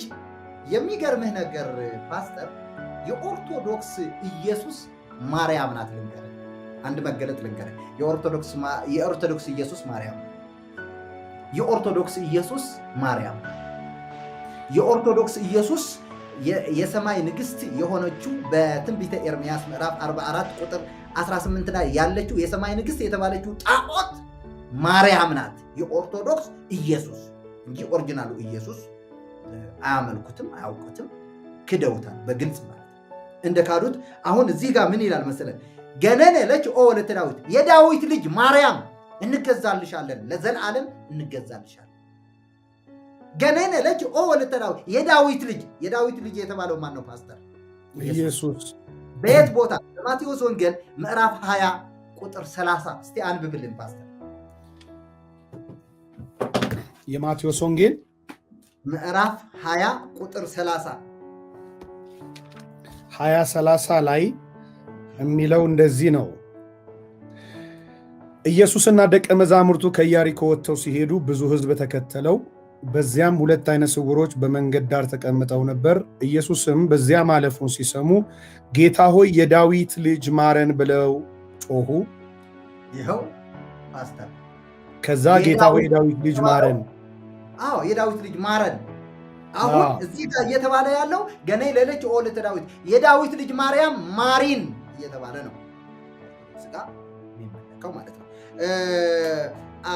አምስተኛው ከዛው ከሰዓታቱ ሳልወጣ ሁለተኛው ፖይንቴ ላይ ማለት ነው ንግሥተ እስራኤል አንቲ ገባሪተ ኃይል የሚል አለ።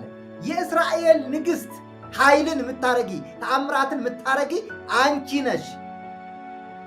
አጽራሪነ አጽድፊ ውስተ ግብሃት የሚጻረሩን ጠላቶቻችንም ወደ ገደል ክተቻቸው ነው። ንግሥተ እስራኤል አንቲ የእስራኤል ንግሥት አንቺ ነሽ። ይሄ ደግሞ በዮሐንስ ወንጌል ምዕራፍ 1 ቁጥር 50 ላይ የእስራኤል ንጉሥ የተባለው ማን ነው? ኢየሱስ ክርስቶስ።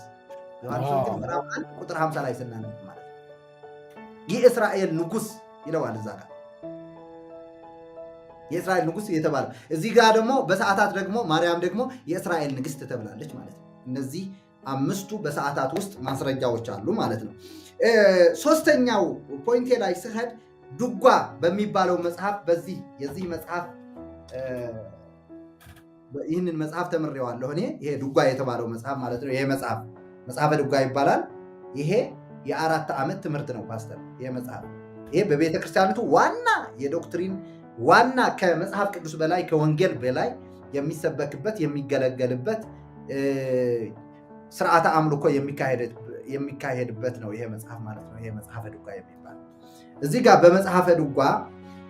በመጽሐፈ ድጓ በገጽ 387 እንደዚህ የሚል አለ። በገጽ 387 ይትፌሳ ልብኪ ኦ ድንግል ወይትሊአል ቀርንኪ በክብር ሰማይ ዳግሚት ብኪ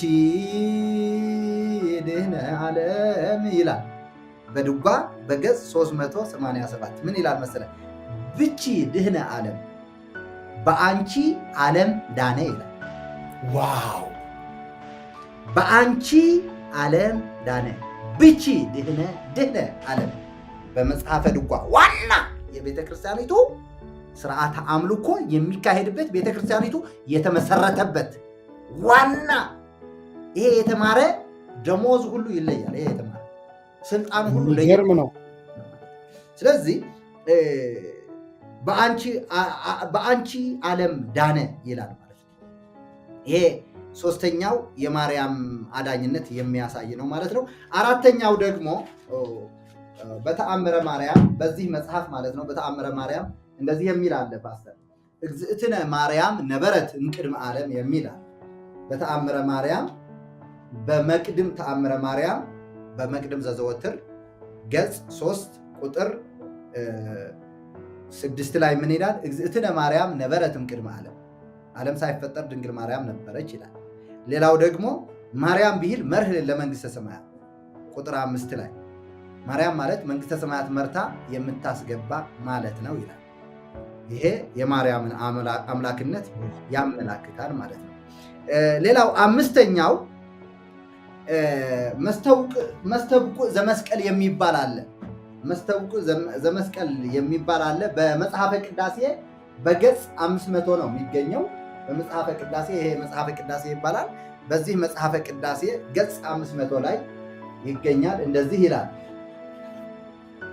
ይላል በእንተ መስተብቁ ዘመስቀል በሚባለው ማለት ነው። በእንተዚ አዘዙነ መምህራነ ቅዱስ ወንጌል ንስግድ ለመስቀል ወለማርያም ድንግል ለማርያም በእንተዚ አዘዙነ መምህራነ ቅዱስ ወንጌል የቅዱስ ወንጌል መምህራን ለማርያምና ለመስቀል እንድንሰግድ አዘዙን ነው። የትኞቹ መምህራን ናቸው? በእንተዚ አዘዙነ መምህራነ ቅዱስ ወንጌል ንስግድ ለመስቀል ወለማርያም ድንግል። ስለዚህ የቅዱስ ወንጌል መምህራን ለልዑል ፈጣሪያችን ለሆነችው ለድንግል ማርያምና ለመስቀል እንድንሰግድ አዘዙን። ከዛ ምን ይላል መሰለ? ንስግድ ለመስቀል ወለማርያም ድንግል ለእሉ ክልኤቱ ክቡራን ስብሐተ ፈጣሪ ይደልዎሙ። ለማርያምና ለመስቀል የፈጣሪ አምልኮ ይገባቸዋል። እስመ ተአረዩ በክብሮሙ ማርያምና መስቀል ከፈጣሪ ጋር እኩል ክብር እኩል አምልኮ ነውና ያላቸው ይላል ዘመስቀል ቅዳሴው ላይ ያለው ማለት ነው። ይሄ ደግሞ በተአምረ ማርያም በገጽ 94 ተአምር 24ኛ ቁጥር 7 እስከ 11 ላይ ስታነቡ ማለት ነው የአባ እስጢፋኖስ የተባሉት በ14ኛው ክፍለ ዘመን የነበሩት ኢየሱስን ብቻ ሲያመልኩ የነበሩና የአባ እስጢፋኖስ ደቀ መዛሙርት አፍንጫቸውና መላሳቸው ተቆርጠው በድንጋይ ተወግረው የተገደሉበት ነው ይሄ ነገር ማለት ነው። የተገደሉበት እንደሆነ በተአምረ ማርያም ገጽ 94 ተአምር 24ኛ ቁጥር 7 እስከ 11 አለ ማለት ነው። አፍንጫቸውና መላሳቸው ቆረጧቸው። ለማርያምና ለመስቀል አንሰግድም በማለታቸው ለእንጨቱ መስቀልና ለማርያም አንሰግድም በማለታቸው አፍንጫቸውና ምላሳቸው እንደተቆረጠ ማለት ነው። ስለዚህ ማርያም አምላክ ስለሆነች ማለት ነው። አምስተኛው ይሄ ነው። ስድስተኛው በውዳሴ ማርያም ዘሐሙስና በውዳሴ ማርያም ዘሰሉስ እንደዚህ የሚል አለ። በውዳሴ ማርያም ዘሐሙስ እንደዚህ የሚል አለ። በአጽወ ሆህተ ገነት በሔዋን ምክንያት የገነት ደጅ ተዘጋ። ወበእንተ ማርያም ድንግል ተርህወ ለነ ዳግመ በድንግል ማርያም ምክንያት ደግሞ የገነቱን በር ተከፈተል። ድጋሚ የገነቱን በር ተከፈተል በድንግል ማርያም ምክንያት። ስለዚህ ድንግል ማርያም በኦርቶዶክስ ምንድናት ማለት ነው? አዳኝ። እሺ ሌላው የሐሙስ ማነው የሰሉስ ውዳሴ ማርያም እንዲሁም ደግሞ ከዚህ ጋር ተያይዞ አያይዤ ብገልጸው ጥሩ ነው። አክሊለ ምክነ ወቀዳሚተ መድኃኒትነ ወመሰረተ ንጽሕነ ኮነ በማርያም ድንግል ይላል። የአክሊለ ምክነ ማለት የትምክህታችን አክሊል፣ ወመሰረተ ንጽሕነ የንጽህናችን መሰረት፣ ወጥንተ መድኃኒትነ የጥንት መድኃኒታችን ከእግዚአብሔር የተላክሽልን መድኃኒታችን ኮነ በማርያም ድንግል በድንግል ማርያም ሆነ። ሌላው በጣም የሚገርም ነገር አለ እዚህ ጋር ደግሞ ዘኮንቺ በሚባለው ይሄ ስድስተኛው ነው አሁን ያልኩት። ሰባተኛው ደግሞ አንቀጸ ብርሃን በሚባለው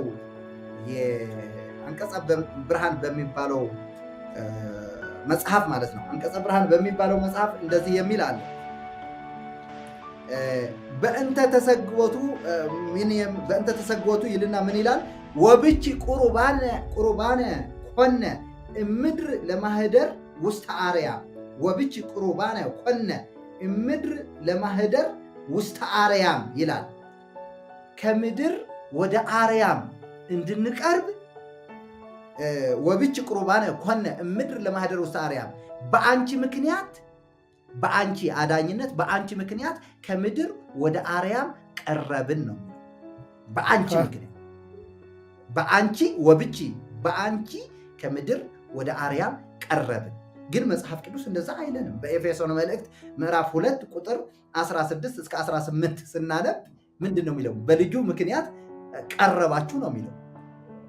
በሱ ስራ ነው፣ በኢየሱስ ስራ መግባትን ወደ አብ መግባትን አገኛችሁ ነው የሚለው። ሌላው ይሄ ሰባተኛው ነው። እዛው ጋር እንደዚህ የሚል አለ። ወደሱች አንቀጸ ብርሃን ዘኮንቺ በሚባለው ላይ እንደዚህ የሚል አለ። ወደሱች ኪሩቤል ወሱራፌል ዘኢኮነ እምስብሐቲሆሙ ዘትካት። ኪሩቤልና ሱራፌል በድሮ ምስጋናቸው ሳይሆን በአዲስ ምስጋና ያመልኩሻል የሚል አለ። ስምንተኛው በመልክዓ ማርያም በሚባለው መጽሐፍ ወስክኒ ክራማተ እስከ እገብር ጽድቅ የሚል አለ። ድንግል ማርያም ጽድቅ እስካደርግ ድረስ እድሜን ጨምርልኝ የሚል አለ።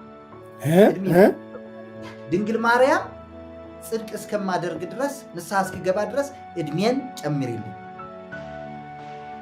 እድሜን የሚጨምር ማን ነው? እግዚአብሔር ወይስ ማርያም? ለእናንተ ይሄ።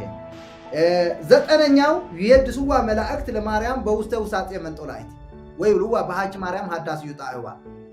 አንቺ አዲስ ጥጃ የሆንሽ ማርያም እያሉ አንቺ አዲስ ጥጃ የሆንሽ ማርያም እያሉ መላእክት በሰማይ በማርያም ዙፋን ውስጥ ሆነው በዛ መጋረጃ ውስጥ ሆነው በእሷ ዙፋን መጋረጃ ውስጥ ሆነው ማርያምን ያመልኳታል የሚል ነው።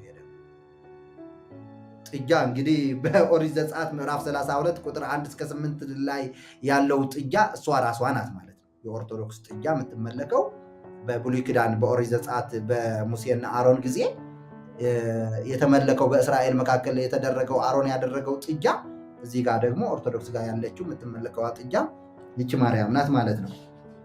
9ኛ ነው ይሄ። 10ኛው ማኅሌተ ጽጌ በሚባለው መጽሐፍ አሃዱ ብእሲ ገዳመ ዘወፈረ በሚል ንግሥተ ሰማይ ማርያም ወሪደች ምድረ የሚል አለ። የሰማይና የምድር ንግሥት ማርያም ከሰማይ ውረድልን የሚል አለ። ከሰማይ ወርደሽ ጸሎታችንን ተቀበይልን የሚል አለ ማለት ነው። አጠራጠር አድርጌ ነው እያቀረቡት ያለው። ሌላ ደግሞ ያለ አድህንን ድንግል በተአምርች ዳግመ እያስቆቁ በሲኦል እንዳላለቅስ ድንግል ማርያም አድንኝ እስመ አንቲ ወትረ መድኃኒተ አዳም ወደቂቁ፣ አንቺ የአዳምና የልጆቹ አዳኝ አንቺ ነሽና ራስሽ ነሽና የሚል አለ። ሌላው በመንፈስ እዛው ውስጥ እመተሰቅለ ቁልቁሊተ ወተተክለ በርእሱ እንበለ ረድኤትኪ አልቦ ዘይክል አድኅኖ ነፍሱ የሚል አለ። አንድ ሰው በጭንቅላቱ ቢዘቀዘቅም ወደ ላይ ሽቅብ ቢሰቀልም ያለ አንቺ መዳን አይችልም። ያለ አንቺ መዳን። ተመልከት ፓስተር፣ ይሄ ቪዲዮ ብዙዎች ያድርጓቸውና ብዙዎቹ ይዳኑበት። ሌላው 11ኛው ይሄ ማኅሌተ ጽጌ ነው ያለው። ማኅሌተ ጽጌ በሚባለው መጽሐፍ ነው ያለው። 11ኛው መልክዓ ፍልሰታ በሚባለው መጽሐፍ ሰላም ለትንሣኤ ስጋኪ ዘትንሣኤ ክርስቶስ መንታ፣ ለትንሣኤ ስጋሽ ለስጋሽ ትንሣኤ ሰላምታ ይገባል። ዘትንሣኤ ክርስቶስ መንታ፣ የአንቺ ትንሣኤ ልክ እንደ ክርስቶስ ትንሣኤ ነው፣ በማንም ሳይሆን በራስሽ መለኮታዊ ኃይል ነው የተነሳሽው የሚል። ሲሪየስሊ ማርያም ተነስታለች ሲሉ ማርያምን ያስነሳ ኃይል የለም ነው የሚሉት ኦርቶዶክሳውያን ሊቃውንት ማለት ነው። በራሷ ኃይል የተነሳች ልክ ነፍሴን ላስነሳት ስልጣን አለኝ የሚለው ልክ የኢየሱስ ክርስቶስ አይነት ቋንቋ ማለት ነው። ኤግዛክትሊ። ምንድን ነው የሚሉት እኮ በሌላ አነጋገር ምን ይላሉ መሰላች? ከመትንሣኤ ወልዳ ነው የሚሉት። እንደ ልጇ አይነት ትንሣኤ ነው የተነሳ። ይሄ ደግሞ ምን ይላል መሰለ? ዘትንሣኤ ክርስቶስ መንታ፣ ለክርስቶስ ትንሣኤ መንታዋ የሆነች ለሆነችው ትንሣኤሽ ሰላምታ ይገባል። ዘትንሣኤ ክርስቶስ መንታ ርእሶ ሕያወ ድኅረ ኀብአ ውስቴታ፣ ክርስቶስ ራሱ በአንቺ ትንሣኤ ውስጥ ተሰውሮ ነው ያለው። ያለው እዚህ ጋር ደግሞ ዘትንሣኤ ክርስቶስ መንታ ርእሶ ሕያወ ድኅረ ኀብአ ውስቴታ ወሰውርኒ በአክናፍች አመ ይከውን ሀተታ። ስለዚህ ለፍርድ ስትመጪ አንቺ በቀኝሽ እንድቆም እድል ስጭኝ ነው የሚለው። ሄደው በኪዳነ ምሕረት የካቲት ዝቅም ምን የሚላለ? ክፍልኒ ድንግል እቁም በየማን የሚላለ። ድንግል ማርያም በቀኝሽ እንድቆም አንቺ ስትመጪ። ስለዚህ ምን ማለት ነው? እዚህ እግረ መንገዱ መናገር የምፈልገው ኦርቶዶክሳውያን ኢየሱስን ሳይሆን የሚጠብቁት አሁን ኦርቶዶክስ ተዋህደው ማርያም እንድትመጣ ነው የሚጠብቁት። ማርያም እንድትመጣ ይጠብቃሉ። ማርያም ግን አትመጣም። ኢየሱስ ነው የሚመጣው። ማርያም አትመጣም። ማርያም መቃብር ውስጥ ነው። ስለዚህ ማርያም እንድትመጣ ይጠብቋታል ማለት ነው። መልክዓ ፍልሰታ ነው ይሄ የሚለው። 12ኛውና የመጨረሻው እሴብህ ጸጋኪ በሚል መጽሐፍ ምን የሚል አለ ፓስተር? እሴብህ ጸጋኪ ሁል ጊዜ ጧት የሚባለው ነው። ይሄ አሁን የመጨረሻው እሴብህ ጸጋኪ ኦ እግዝእትየ ማርያም መላእክት ይሴብሑኪ በአርያም ወበምድር ደቂቀ አዳም ለዓለም ዓለም። ምን ማለት ነው? እሴብህ ጸጋኪ ኦ እግዝእትየ ማርያም መላእክት ይሴብሑኪ በአርያም። ድንግል ማርያም በአርያም መላእክት ያመሰግኑሻል፣ ያመልኩሻል። እውነት ፍጡር በሰማይ ይመለካል ወይ? ፍጡር በሰማይ አይመለክም፣ ውሸት ነው። መላእክት ይሴብሑኪ በአርያም ወበምድር ደቂቀ አዳም፣ በምድር ደግሞ የአዳም ልጆች በሙሉ ያመልኩሻል። ደቂቀ አዳም ለዓለመ ዓለም ለዘላለም ያመልኩሻል የሚል ነው ያለው። በዚሁ ጨርሻለሁ። 12 መጽሐፍት ማለት እነዚህ ናቸው። ስለዚህ 12 መጽሐፍት የማርያምን አምላክነትና የማርያምን አዳኝነት የሚናገሩ ናቸው።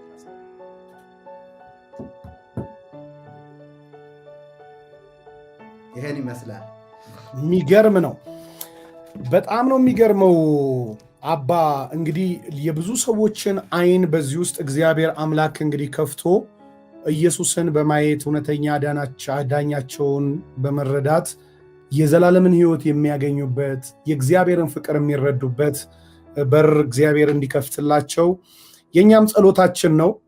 የዚህም ፕሮግራም ዓላማ ከጥላቻ ሳይሆን ከእውነተኛ ፍቅር ሰዎች እግዚአብሔር ልጁን የሰጠበትን እውነተኛ ፍቅር እንዲረዱት ነው። በዮሐንስ ወንጌል ምዕራፍ 3 ቁጥር 16 ላይ እንደሚናገረው በእርሱ የሚያምን ሁሉ የዘላለም ሕይወት እንዲኖረው እንጂ እንዳይጠፋ እግዚአብሔር አንድያ ልጁን እስኪሰጥ ድረስ ዓለሙን እንዲሁ ወዷልና ይላል።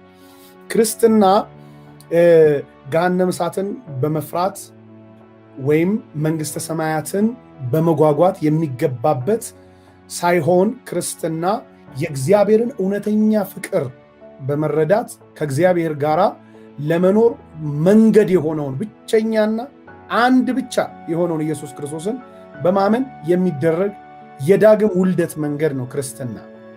አሁን እንግዲህ ብናነሳቸው በጣም ብዙ ነገሮች ይኖራሉ። ዋናው ነገራችን ለሰዎች ስህተትን ማሳየት ሳይሆን ለሰዎች እውነት እንዲበራላቸው መርዳት ነው። እንግዲህ በዚህ እያደረግን ያለነው ጉዳይ ይሄ ስለሆነ፣ ስለዚህ ተመልካቾች ዛሬ እንግዲህ በጣም አስደናቂ ነገርን እንዳገኛችሁ አምናለሁ። አባ እግዚአብሔር አምላክ ያክብርልን። በጣም የሚያስደንቁ ነገሮች ናቸው። እኔ አሁን የተወሰኑ ነገሮችን አውቃለሁኝ ብዬ ላወራ አንዳንዴ አስባለሁ፣ ግን አሁን እንደዚህ በጠለቀ መንገድ ግን ከእርሶ ስሰማ እኔ ራሴ እየደነገጥኩ ነው የምሰማቸው። አንዳንዶቹን ስልኬ ላይ ማስታወሻ እየያዝኩ እየጻፍኳቸው ነው ያለሁት። እርሶ እየተናገሩ እኔ እየጻፍኩ ነው ያለሁት። ምክንያቱም ብዙ ጥያቄዎች ይነሳሉ፣ ኮመንቶች በጣም ይመጣሉ። ለነዛ ደግሞ መልስ እንዲሆን በማለት እኔ ራሴ ስልኬ ላይ እየጻፍኩኝ ነበርና እግዚአብሔር አምላክ ያክብርልን። አባ በጣም ደስ ብሎኛል። በጣም የሚቀጥለው እንግዲህ እግዚአብሔር አምላክ ቢረዳን በሚቀጥለው ፕሮግራማችን ውስጥ እማነሳቸው ነገሮች አሉ። በጣም ሲሪየስ የሆኑ ነገሮችን አነሳለሁ። እርሱም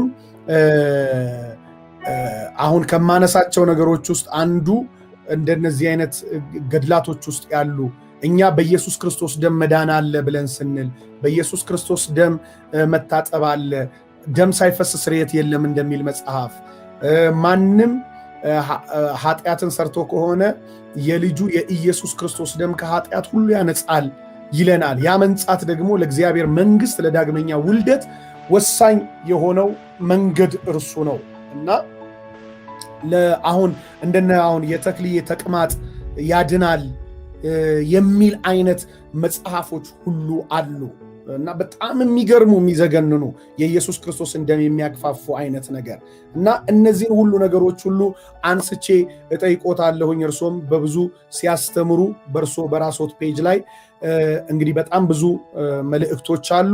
በዚሁ አጋጣሚ ወገኖች በአጠቃላይ የእርሳቸውን የአባ ጳውሎስ መላከ ምሕረት ቆሞስ አባ ተክለ ማርያምን የፌስቡክ እና የዩቲዩብ ቻናል ቼክ ብታደርጉት እና እዛ ውስጥ በጣም ብዙ ትምህርቶችን ታገኛላችሁ እና በሚቀጥለው ስንገናኝ ደግሞ እጅግ በጠለቀ መንገድ ሞጋች የሆኑ ሐሳቦችን እናያለን። ዛሬ ግን እንደው በዚህ አጋጣሚ በፌስቡክም በዩቲዩብም እየተከታተላችሁ ያላችሁ ወገኖች እውነተኛው ኢየሱስ ክርስቶስ ነፍሱን የሰጠላችሁ በቀራኒው መስቀል ላይ እርቃኑን የተንጠለጠለው ዳግመኛ ተመልሶ የሚመጣው በሕይወቱ ሕይወት የሆነልን በሞቱ ሞታችንን የሻረልን እርሱን በማመን ብቻ የሚገኝ የእግዚአብሔርን ጽድቅ ተቀብላችሁ የእግዚአብሔር ልጅ ለመሆን ዳግመኛ ለመወለድ የምትፈልጉ ሰዎች በዚህ ሰዓት አብረን ልንጸልይላችሁ እንፈልጋለን። ለቤተሰቦቻችሁ፣ ለዘመዶቻችሁ፣ ለጓደኞቻችሁ ጌታ ኢየሱስን ሊያውቁ ሊያዩ ለሚገባቸው ወገኖች በአጠቃላይ አይናቸውን ከፋች የሆነውን በመጋረጃ ሳይሆን በግልጥ እንድናመልከው ራሱን የገለጠልንን ኢየሱስ ክርስቶስን እንዲያውቁ እነዚህን መልእክቶች ሼር በማድረግ ላይክ በማድረግ ለነሱ በመላክ እንድታገለግሉ በዚሁ አጋጣሚ ጥያቄን አቀርባለሁኝ። የከበረ ጥያቄን ግን ኢየሱስ ክርስቶስን ምናልባት በዚህ መካከል አላውቀውም ነበር እንደዚህ፣ አሁን ግን ልከተለው ወስኛለሁ፣ ጸልዩልኝ የምትሉ ሰዎች ካላችሁ 1 ደቂቃ እንሰጣችኋለን። 1 ቁጥርን በመንካት አሳውቁን። 1 ቁጥርን በመንካት አሳውቁን እና አብረን እንጸልይላችኋለን ከአባ ጋር ሆነን። እግዚአብሔር ዳግመኛ ልደትን ይሰጣችኋል። ወደ ልጁ ወደ ፍቅሩ ልጅ መንግስት ያፈልሳችኋል። ከሰይጣን መንግስትና ከሐሰት ትብታቡ ይፈታችኋል። ከጨለማ ድናችሁ ወደሚደነቀው ብርሃን ትገባላችሁ። እግዚአብሔር አባታችሁ፣ እናንተም ደግሞ የእርሱ ልጆች ትሆናላችሁ። ኢየሱስ ክርስቶስ ያድናል።